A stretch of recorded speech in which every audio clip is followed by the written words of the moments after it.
welcome to Spotlight, a weekly talk show that highlights the voices shaping our future. Each week, we will feature in-depth conversations with local change makers and community leaders. Today, we are talking with Congressional Candidate for Illinois' 9th District, Kat Abughazaleh. I mean, it's 2026. Why do so many of our elected leaders seem to think it's 2006? Abughazaleh's influence and outspoken nature offer a sneak peek into American politics with Gen Z at the forefront. A Gen Z candidate that describes herself as a journalist, content creator, and progressive. She has mobilized her voters through her social media presence, viral confrontations with ICE, and grassroots approach to her campaign. Mostly funded by individual donations, she has outraised her competitors, raising almost $3 million. But first, correspondent Gianna Perez asked Loyola students what issue is most important to them as voters.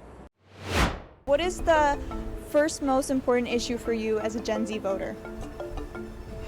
I would say, the first most important issue for me, and typically I think for every Gen Z voter, generally speaking, would be affordability. I'd say progressiveness.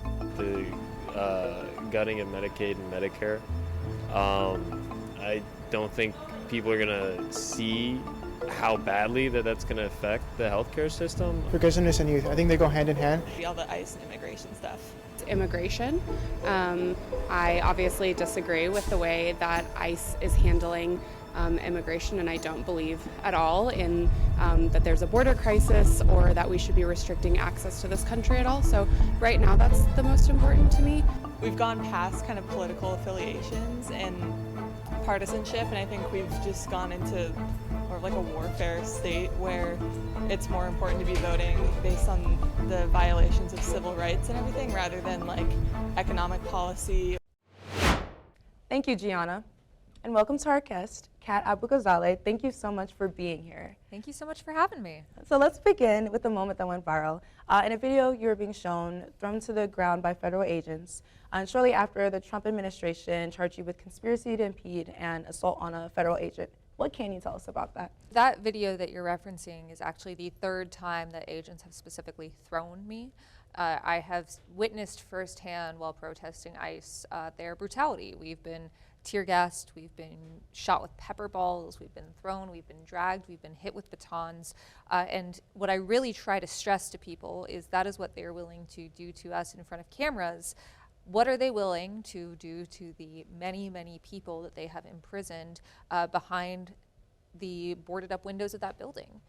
You know, I'm Palestinian, I have that last name, but look at me. Like, this is what federal agents are willing to do to a blonde woman on camera, which this is America. We need to recognize that state violence is prejudicial. As far as my case, yes, I'm under federal indictment. We have a date for our trial, May 26th. I can't get into really any specifics from the day that the case references, but we plan on winning. We pled not guilty, and we plan on winning. Amazing. And you've been called a Gen Z candidate. How do you get past the stigma of what some people say about you, that you're too young and inexperienced? What do you say to your critics who mischaracterize you as an influencer? Thank you for this question. I think a lot of it is something that young people, but especially young women, face a lot. And people can say whatever they want. I'm big on the idea of don't listen to what I say, watch what I do. And so I try to show through my work, past and present, what I believe and what my value is. As far as experience, I always ask if the answer was more career politicians, would we be in this mess in the first place? I don't think Congress should just be 26-year-old journalists, but I also think we need a diversity of backgrounds, diversity of race, ethnicity, religion, gender, sex, sexual orientation, but also diversity of background. I'm a union rep, a journalist and researcher who covers the far right. We need some of that right now, especially now, but we also need teachers and labor leaders and scientists and public health officials, not just the same old, same old. Your campaign has also established itself as grassroots funded by utilizing modern methods such as live streaming to make fundraising more accessible. According to your Instagram, you fundraised more than $200,000 speaking directly to voters on Twitch. Why this approach? I don't like the idea of call time because first off, everyone hates it. The people doing the calls, the people getting the calls. Politicians and candidates spend sometimes 40 to 60 hours a week sitting in a room and dialing for dollars. But it also means that we're relying on the oligarchy. And when we treat that as a permanent status of something you have to do, we become more reliant on the rich. So we have committed to no money from billionaires, no money from Republican-funded PACs, no money from corporate PACs, and we started live streaming as a way to counteract call time. And it means that we've had, for 6 hours a week instead of 60, we have essentially impromptu town halls, and we raise our money with small dollar donations. We'll be right back. Every day begins with a choice. Either rush through or take a moment. That first sip, it's more than coffee. It's a reset, a connection, a smile, or even a good luck on your exam from your favorite barista. Every cup we craft is made with care, because how you start your day matters. So savor that moment. Every great day begins with your first sip. Metropolis Coffee Company, obsessively crafted for you.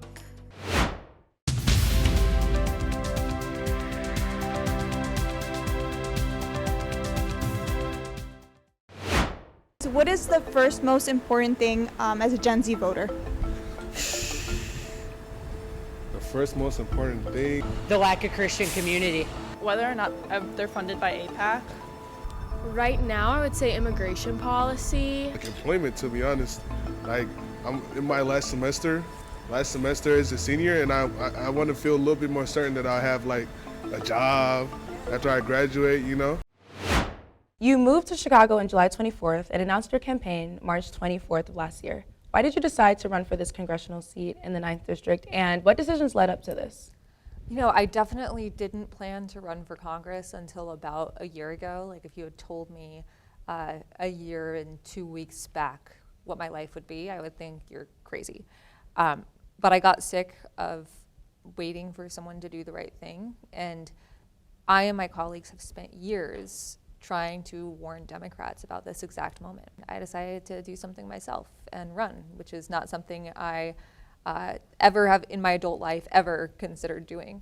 And it's been definitely a learning experience, but I still feel as strongly about those convictions as I did then. I encourage every student, you spend 9 months out of the year here, you should register to vote here. You deserve representation, especially as this administration cracks down on higher education institutions, especially as ICE prowls our campuses, and especially as affordability gets worse and worse and worse. And students deserve to be represented, no matter what this administration or the party establishment tries to say. And throughout your campaign, you've been extremely vocal about both Democrats and Republicans, citing the lack of action from Democrats and opposition to Trump's administration. How do you describe your position, and would you ever run as a third-party candidate? You know, I identify myself with the Democratic Party of the Civil Rights Act and the New Deal. I want to see an opposition party that actually puts up an opposition.